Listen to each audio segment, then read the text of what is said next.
I'm just confused why we keep pretending she exists, Ashley said, flicking her French manicured fingers in Jordan's direction like she was swatting away a fly, not a person. Grateful should be her job title. Not like Dev. The room laughed, or at least did that thing where no one dares not laugh because the boss is in the room and the boss's stepdaughter was the one talking. Jordan didn't blink. She just stared down at her coffee. Cold now, like the room, like the part of her brain that used to care. 2 years ago, that comment would have shattered her. Today, it just slid down into the pit where all the other insults went like trash in a chute, forgotten by everyone except the person crushed at the bottom. Across the table, a project manager muttered something about Ashley really bringing the energy, and someone else clapped. Jordan didn't look up. She already knew how this would go. Ashley would slap together a word salad about revolutionary disruption in the AI marketplace. Someone would staple it to Jordan's actual code, and voila, innovation. Then Ashley would take another victory lap while Jordan rewrote the backend API in a bathroom stall with bad Wi-Fi.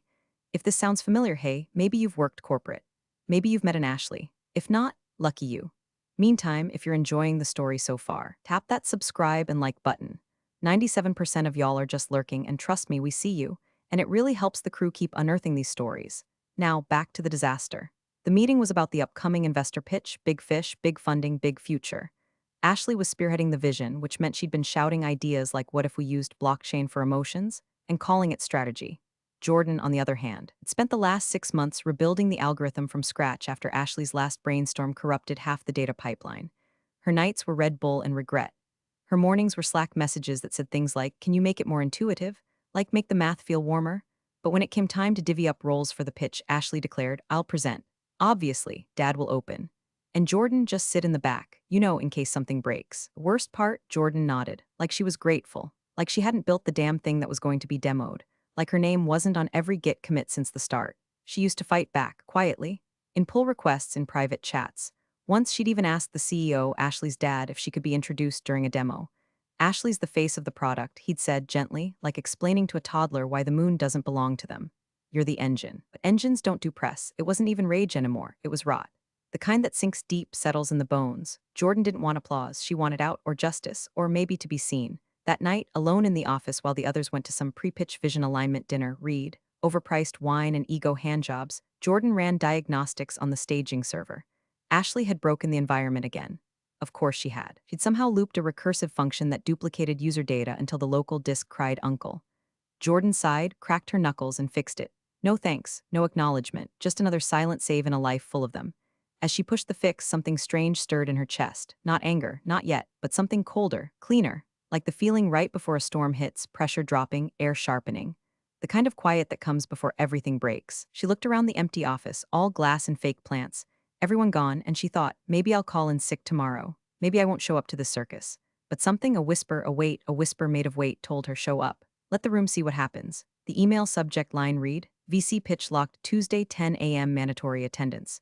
Jordan clicked it without hope, already guessing the cast list. Sure enough, Ashley was leading the vision presentation, the CEO would set the strategic tone, and the rest of them, the actual builders, were instructed to be present in case of technical queries.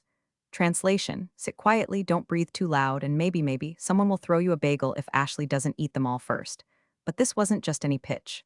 This was Arcadia Capital. Real money, real leverage. The kind of VC that could turn their niche, SAW app into an IPO machine, or expose it as a house of cards held together by stolen credit and Jordan's unthanked labor. Jordan leaned back in her chair and stared at the ceiling of the open concept bullpen they called the collab zone. Fluorescent lights buzzed like bugs in her skull. Her inbox was a graveyard of code reviews she'd fixed for other people. Her Slack pings were mostly Ashley tagging her with questions like, can we make the dashboard less, data why? The meeting invite included a smiley face. Ashley signed it, let's crush this. Flex sparkles, Jordan imagined crushing her laptop instead. That night, the office emptied out around her like always. Ashley and her friends, the BizDev bros, the product evangelist who once said Kubernetes sounded too Russian, had a pre-game strategy cocktail thing in Midtown. Jordan stayed, not because she was a martyr, because she knew, deep in her stomach, something was going to break and no one else would fix it. She opened up the demo instance, and there it was. Ashley had been playing around in the config again, probably trying to add some interactive AI moment she dreamed up on a treadmill. She'd hard-coded a null object into the main loop. One refresh of the dashboard and the whole thing crashed into white screen oblivion. Jordan rubbed her eyes. No version control, no rollback notes, just digital arson in the shape of Ashley's latest innovation. She didn't scream, didn't even sigh, she just started typing. Line by line, she unraveled the garbage, rebuilt the logic, rewrote the recursive hook that Ashley clearly Googled and misunderstood, reconstructed the entire user path and staging, while listening to a 12-hour ambient rain loop and eating cold vending machine almonds. When she finished, the sun was starting to rise through the slatted blinds. She pushed the update, slid the keyboard away, and whispered "You're welcome" to no one. Her phone buzzed. A Slack message from Ashley. "Hey, just saw the dashboard works again. Thought it was down last night. Maybe it fixed itself." Manifesting folded sparkles. Jordan didn't reply. She just stared at the blinking cursor for a moment and thought, she thinks the system fixed itself. She thinks she deserves this money. She thinks no one sees, but someone would see, soon, and when they did, Jordan wasn't sure what she'd do. But the part of her that used to accept it, the silence, the shadows, the scraps, that part was dying. And something new was taking root, something cold, clean, dangerous, something like enough. Jordan hovered over the request sick day button like it was a detonator. Her mouse trembled just slightly, not from nerves, but the twitchy exhaustion of too many nights wired on caffeine and swallowed pride. She could fake a migraine, a family emergency. Hell, she could say nothing and just ghost the pitch entirely. They probably wouldn't notice until the server hiccuped and no one else knew where the logs lived. She imagined it, curled up in bed with blackout curtains, phone on airplane mode, Ashley floundering through jargon she didn't understand while the investors squinted and nodded politely. Crash and burn would be delicious. Deserved, even, but that was the fantasy version. In real life, Ashley would still spin it. The CEO would blame the intern, and Jordan, she'd just be the ghost in the wires. Again, unseen, again, disposable, again. She opened Slack. Her cursor hovered. Then a ping slid in from someone unexpected, Marcus. Marcus was an old-school back-end dev, the kind who had no time for Ashley's brand of Sparkle CEO theater. He wasn't warm. Exactly, but he was fair. More importantly, he'd seen Jordan's commits. All of them. "Marcus, saw your rollback last night. Nice save, again. Don't skip the pitch. Let the room see what happens." Just that. No emojis, no false cheer. But something in those 3 lines snapped her back into herself. Like a hand grabbing your collar before you fall asleep behind the wheel. Let the room see what happens. Jordan didn't reply. She just closed the sick day tab, packed her laptop, and slipped her charger into her bag like a weapon. Tuesday, pitch day. The conference room smelled like overpriced lavender and Ashley's Joe Malone perfume. A dozen chairs, a ring light setup, a carafe of cucumber water no one would drink. Ashley stood at the head of the table, flanked by 2 product managers who looked like they'd gotten their MBAs off Etsy. Jordan entered quietly, took the seat farthest from the TV, and opened her laptop like armor. No eye contact, no greeting. She wasn't there to smile. Ashley didn't acknowledge her, just muttered to one of her flunkies, "Let's pray the dashboard doesn't randomly crash again." Jordan didn't flinch. 10 minutes before the VCs arrived, the CEO swaggered in. Blue blazer, no tie, morning team, he said like he was about to announce a golf tournament. His eyes passed over Jordan like she was a stray shadow. Ashley handed him a printout of the pitch deck, color-coded with pastel highlighters and useless graphs, and began doing vocal warm-ups under her breath like she was about to sing the national anthem. Jordan sipped her coffee. Cold again. She liked it that way now. No illusions, just the taste of what was. The door opened. 2 men and 1 woman entered the Arcadia Capital team. Power suits, calm eyes, quiet voices. The kind of people who didn't need to yell to be heard. Ashley launched in before they'd even sat down. "We're so thrilled to have you here," she beamed, teeth sparkling, voice pitching just slightly above normal, the vocal equivalent of jazz hands. Jordan watched from the back. She wasn't hoping for anything, not expecting it, but for the first time in forever she wasn't hiding. She was present, breathing, braced. Ashley clicked to the first slide, a glossy diagram of the revolutionary adaptive logic engine powering our platform. Jordan smiled, just barely. She'd written every line of that logic, and if this room was really as smart as their money said they were about to notice. Ashley moved through the slides like she was hosting a tech-themed game show. "And what makes our solution so revolutionary is the way we've reimagined adaptive scaling through a dynamic data logic layer. Basically, it thinks for you." The Arcadia VCs nodded politely, but Jordan saw it. That minute shift in posture. The faint raise of an eyebrow. They weren't buying it. Ashley clicked to the next slide, a screenshot of the system dashboard. Jordan's dashboard. The layout, the filtering logic, the color palette calibrated for ADA compliance. Ashley once called it too clinical, but now she was bragging about its clean, minimalist UX. "And here you can see how the algorithm prioritizes inputs based on weighted context sensitivity," Ashley continued, waving her hand like she was conducting an invisible orchestra of buzzwords, which was a huge technical challenge, obviously, but we cracked it. Jordan could practically hear the lie hit the air like a dropped wrench in an empty room. Then came the question. It wasn't loud, wasn't hostile, just curious. "Hold on," said the woman from Arcadia, the one with the navy suit and quiet eyes. "You said you built this? This exact algorithm?" Ashley blinked. Her perfect smile twitched. "Well, I mean, I led the design," she said, gesturing vaguely, like conceptually. "I worked closely with the engineering team to bring it to life."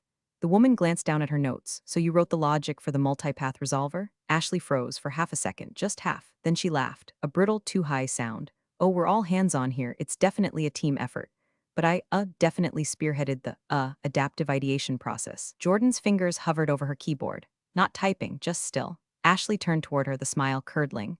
Jordan, do you want to jump in on the specifics? Jordan looked up. The room followed her gaze. She wasn't supposed to speak, was supposed to be invisible, seated in the back like furniture. But the woman from Arcadia leaned forward slightly, curious. The other two VCs looked toward Jordan now, too. Jordan cleared her throat. The multipath resolver routes input events using a dynamic context weighting matrix. It's based on behavioral logic trees. Each node evaluates relevance in real time against user-specific telemetry. That's what keeps latency down while preserving individualization. Silence. Ashley laughed again. Right, that's what I was getting at. The VC raised an eyebrow. You built that? Jordan didn't look at Ashley. She didn't look at the CEO. She didn't even look at Marcus, who was seated 2 rows down, watching her like a man seeing something bloom in winter. She just said quietly but clearly, yes. And in that moment, the air shifted. Nothing exploded, no one screamed. No chairs flew, but Jordan felt it, that silent crack in the foundation. That first fissure in the illusion. They saw her, and Ashley knew it. The man in the center, salt and pepper hair, tailored blazer, watch that probably cost more than Jordan's car, leaned forward, squinting slightly.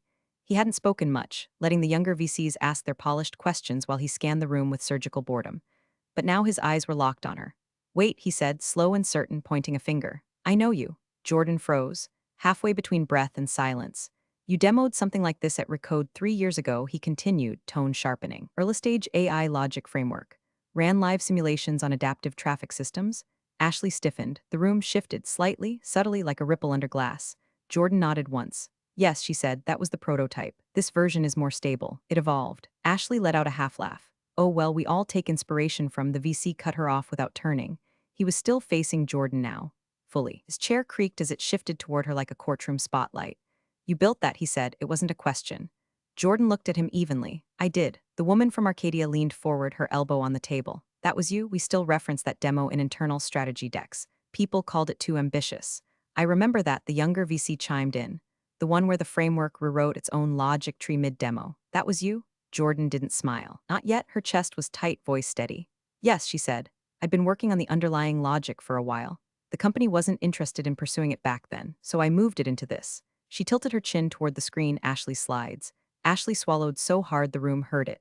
The CEO cleared his throat like he wanted to redirect, but the moment had its own gravity now, and it wasn't orbiting him anymore. The lead VC smiled, not wide, not warm but approving, like a man who'd just spotted a real diamond in a sea of costume jewelry.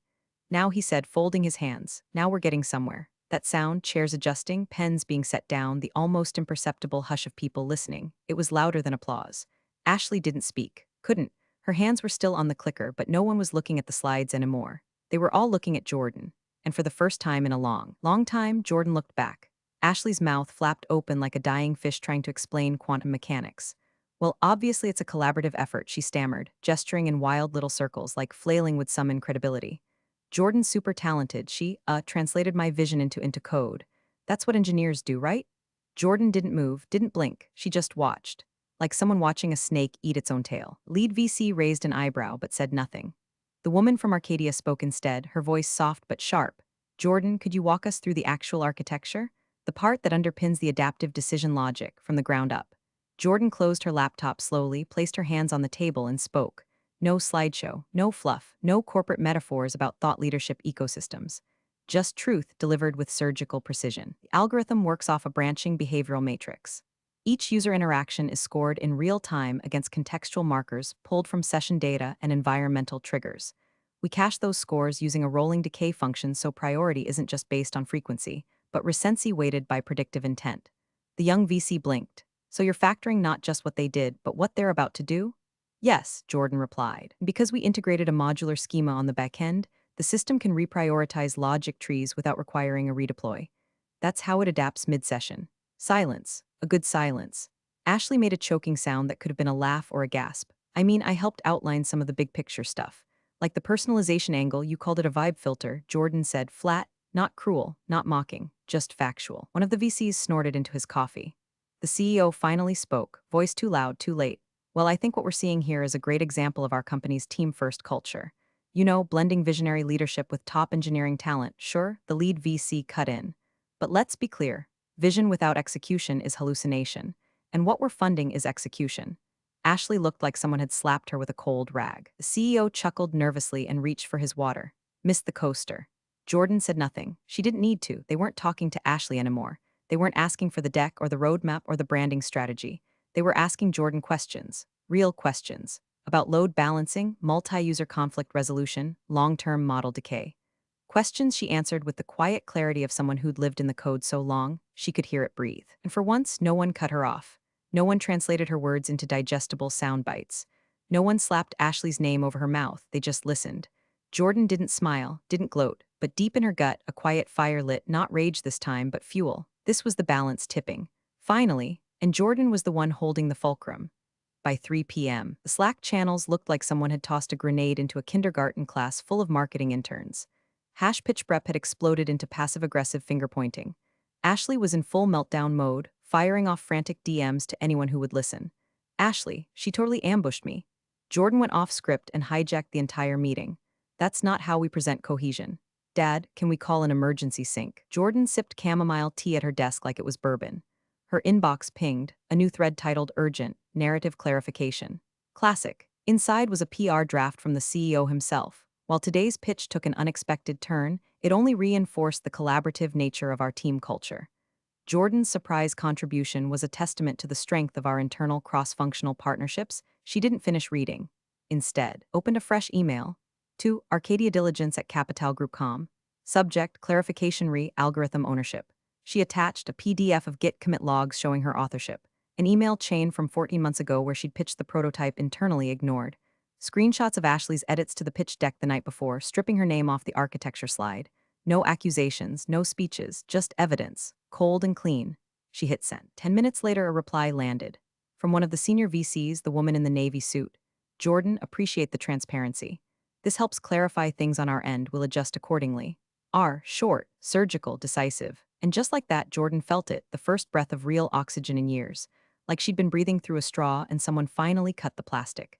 Back in the office, Ashley slammed a drawer hard enough to make someone yelp. The CEO was pacing between glass offices, phone pressed to his ear, whisper yelling about optics and narrative recovery.